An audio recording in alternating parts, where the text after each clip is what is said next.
Hi everyone, welcome back to my YouTube channel. आज की video में हम दो चीज़ सीखेंगे। पहली चीज़ कि हम रीयूजेबल कंपोनेंट्स कैसे बना सकते हैं और हमें क्यों बनाने चाहिए, और उसके बाद हम देखेंगे कि रिएक्ट जेएस में अगर हमें चाइल्ड टू पेरेंट कम्युनिकेशन करना हो तो वो हम कैसे कर सकते हैं। उसके लिए मैंने ऑलरेडी एक छोटा सा यूआई क्रिएट कर रखा है। यहाँ पे इसमें क्या है, ये कॉन्टेक्ट कंपोनेंट है जिसमें हमारे दो फील्ड हैं, इनपुट जिसमें नेम और ईमेल हम ले रहे हैं और उसको हम एक स्टेट में सेट कर रहे हैं। तो अगर आप यूआई देखेंगे तो ये कुछ ऐसे दिखेगा। तो अगर मैं यहाँ पे टॉम लिखती हूँ, जो कि अभी दिख नहीं रहा है क्योंकि मैंने टेलविंड यूज़ किया और क्लास नहीं है, तो अभी हम क्या करते हैं, यहाँ पे थोड़ा स्टाइलिंग फिक्स कर लेते हैं, टेक्स्ट ब्लैक। और क्योंकि मेरा एक और इनपुट है तो मुझे यहाँ पे भी आके इसको ऐड करना होगा। रिफ़्रेश करते हैं तो देखेंगे कि अब चल रहा है। तो बेसिकली ये हमारा कंपोनेंट है। ओके, अब हम समझते हैं कि हमें अगर रीयूजेबल कंपोनेंट्स क्रिएट करने हैं तो क्यों करना है और कैसे करना है। अगर अभी आप यहाँ पे देखेंगे कि मैंने 2 बार इनपुट टैग लिखा है, और मुझे क्या करना होगा, अगर कल मेरा ये फॉर्म स्केलेबल होता है, अगर मुझे और एलिमेंट्स ऐड करने हैं तो मुझे बार बार इनको कॉपी करना होगा, which is okay. But the major problem is कि जैसे कि अभी आपने देखा कि मैंने क्लास स्टाइलिंग फिक्स की है तो टेक्स्ट ब्लैक, तो मुझे हर जगह जाके टेक्स्ट ब्लैक लिखना पड़ेगा। मोर ओवर, अगर आप ये देखोगे कि मैंने अभी एक ही जगह इवेंट ऐड किया तो मुझे हर जगह इवेंट भी ऐड करना होगा। हर डेवलपर, अगर जो भी डेवलपर आ रहा होगा वो अपने स्टाइल से इनपुट को यहाँ पे लिख रहा होगा तो कंसिस्टेंसी लूज़ हो जाएगी। और हम क्या चाहते हैं, हम अच्छा डेवलपर एक्सपीरियंस भी चाहते हैं कि डेवलपर को ज़्यादा टाइम स्पेंड ना करना पड़े इन चीज़ों पे। एंड अगर एक रीयूजेबल कंपोनेंट हम क्रिएट करके रखते हैं तो हर डेवलपर को ईजी हो जाएगा उसको बार बार रीयूज़ करना, रेदर देन स्क्रैच से दोबारा से बनाना। तो इसलिए हम रीयूजेबल कंपोनेंट्स क्रिएट करते हैं। तो यहाँ पे अब हमारा क्या होगा, ये जो इनपुट है उसके लिए हम एक सेपरेट कंपोनेंट क्रिएट करेंगे जो कि रिस्पॉन्सिबल होगा इसको पूरा मेंटेन करने के लिए। ओके, तो उसको हम कैसे करेंगे, अभी मैं क्या करूँगी, मैं इसी फोल्डर के अंदर यहीं पर input.jsx लिख दूँगी। अब हम क्या करेंगे, सबसे पहले import react from react। सबसे पहले हम अपना import करेंगे, कंपोनेंट का नाम लिखेंगे input और इसे एक्सपोर्ट कर देंगे, एक्सपोर्ट डिफ़ॉल्ट इनपुट, डन। अब इसे रीयूजेबल कैसे बना सकते हैं, तो मैं क्या करती हूँ, इसको कॉपी करती हूँ इस वाले को यहाँ से, और यहाँ पे रिटर्न में इसको लिखते हैं। अब अगर आप देखेंगे तो यहाँ पे टाइप है, टाइप चाहिए हमें, हाँ चाहिए। और ये हम क्या चाहते हैं कि चेंज क्यों हो, क्योंकि टाइप टेक्स्ट हो सकता है, ईमेल हो सकता है, कुछ भी हो सकता है जो कोई भी डेवलपर को यूज़ करना हो। तो बेसिकली हमें एक टाइप चाहिए होगा एज अ प्रॉप। तो हम यहाँ से ये टेक्स्ट जो हार्ड कोडेड है इसको हटा देंगे, ऐसे लिख देंगे। फिर हमें प्लेस होल्डर भी चाहिए क्योंकि enter your name, enter your email, ये सब भी हमारा जो होना चाहिए वो डायनेमिक होना चाहिए, प्रॉप से आना चाहिए। तो अगेन हम यहाँ से हार्ड कोडिंग हटा देंगे। सेम विद नेम भी हमारा डायनेमिक होना चाहिए। तो हम यहाँ पे क्या करेंगे, नेम, और ये भी हमें प्रॉप्स में मिलना चाहिए। तो यहाँ पे हम नेम लिख देंगे। क्लास नेम हमारा सेम रहेगा, मैं थोड़ा सा इसको ब्रेक कर लेती हूँ सो दैट रीडेबिलिटी में ईजी हो। हाँ, क्लास नेम हमारा सेम रहेगा। और ये हमारा ऑन चेंज है। तो जो ऑन चेंज है अभी इस पर बात करते हैं। अभी मैं क्या करती हूँ, यहाँ पे ऑन चेंज में जो गेट फॉर्म डेटा आ रहा है इसको हटा देते हैं, और यहाँ पे मैं चेंज हैंडलर लिख देती हूँ, और इस चेंज हैंडलर को यहाँ पे कर लेते हैं। अभी क्या हुआ है, इसको अभी आप थोड़ा इग्नोर कीजिएगा, लेकिन अभी हमने क्या किया, एक रीयूजेबल इनपुट कंपोनेंट क्रिएट कर दिया।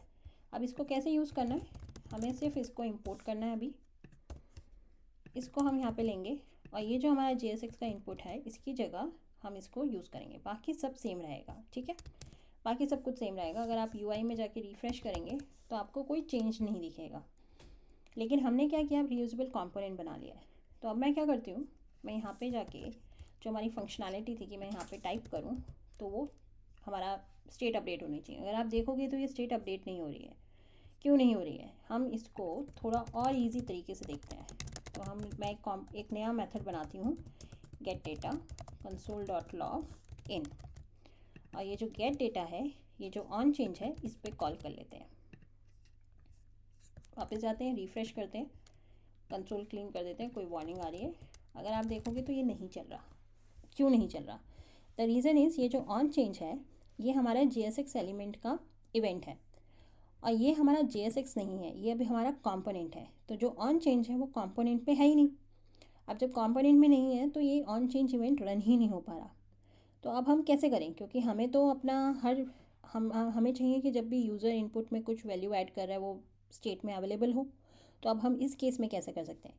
ये हमारा चाइल्ड है, कॉन्टेक्ट हमारा पेरेंट है। तो अब हम क्या करेंगे, अगर आपने देखा हो तो यहाँ पे मैंने एक चेंज हैंडलर लिखा था। तो ये जो चेंज हैंडलर है ये हमारा कॉल बैक का काम करेगा। बट कैसे? पहली चीज़, ये जो हमारा JSX है ये इनपुट वाला, यहाँ ऑन चेंज रहेगा क्योंकि ये इसी का इवेंट है, ये यहाँ पे रहेगा। लेकिन हमारा जो पेरेंट है उस पर हम ऑन चेंज नहीं पास करेंगे। तो हम क्या पास करेंगे, ये जो हमने जिस नाम दिया है चेंज हैंडलर, तो ये चेंज हैंडलर यहाँ पे आ जाएगा। अब ये जो गेट डेटा है, ये गेट डेटा हमारा ये मेथड है, ये यहीं पर रहेगा। तो अब क्या होगा, इधर चेंज हैंडलर में हमें गेट डेटा मिलेगा। हम देख लेते हैं ये कि हमें चेंज हैंडलर में क्या मिल रहा है, सो दैट आपको क्लैरिटी हो जाए। तो अगर आप देखोगे तो ये आपको गेट डेटा में ये फंक्शन, चेंज हैंडलर में ये फंक्शन मिल रहा है। तो अब हम क्या करेंगे, इसको यहाँ पे कॉल कर लेंगे।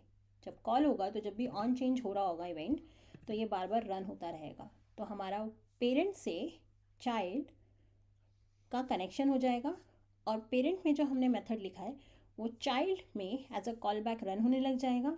और जब भी चेंज होगा तो हमारा पेरेंट में अपडेट हो जाएगा। तो अभी अगर आप देखें, मैं इसे क्लीन करती हूँ कंसोल को और मैं यहाँ पे टाइप करती हूँ तो आप देखेंगे आपका कंसोल आ रहा है इन, ये देखिए कंसोल आ रहा है। तो ये क्या होता है, ये हमारा कॉल बैक होता है। आप चेंज हैंडलर की जगह जो भी नाम देना चाहते हैं वो दे सकते हैं। ये नेम यहाँ पे आ जाएगा क्योंकि ये एज अ प्रॉप काम कर रहा है। अब हम क्या करेंगे, ये जो हमारा गेट फॉर्म डेटा था उसको ले लेते हैं। तो यहाँ पे लिख लेते हैं गेट फॉर्म डेटा, ये कॉल बैक ही है आपका। जाते हैं कंसोल को रिफ़्रेश करते हैं और अगर आप देखोगे तो अब आपका अपडेट हो रहा है। लेकिन हमारा ईमेल नहीं हो रहा अपडेट। क्यों नहीं हो रहा?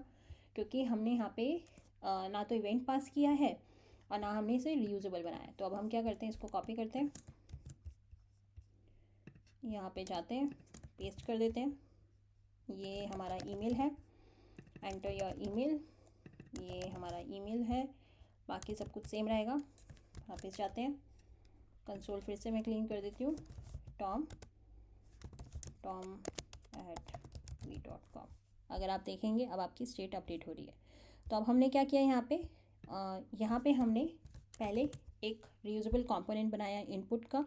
ये कंपोनेंट रिस्पॉन्सिबल है स्टाइलिंग और सारी हमारे इनपुट JSX को मेंटेन करने के लिए। तो अब जो भी डेवलपर इस प्रोजेक्ट में आएगा उस डेवलपर को दोबारा से JSX लिखने की ज़रूरत नहीं है, बस हमारा ये कंपोनेंट को यूज़ करे और बस ये चेक करे कि कौन कौन सी प्रॉप्स रिक्वायर्ड है। इनफैक्ट अब मैं इसको भी, ये जो हमने क्लासेस लिखी हैं ये भी मैं यहाँ से हटा सकती हूँ, तो ये भी यहाँ से हट जाएंगे। तो अगर हम वापस जाते हैं, अगर आप देखेंगे तो आपका UI भी ठीक ही है।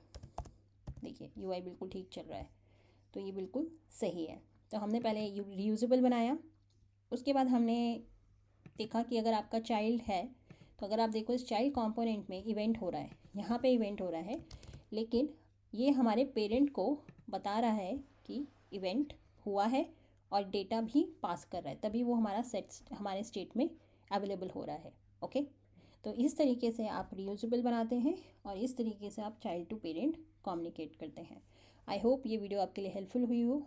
अगर आपको पसंद आई हो please like, subscribe, share in your network. Thank you so much.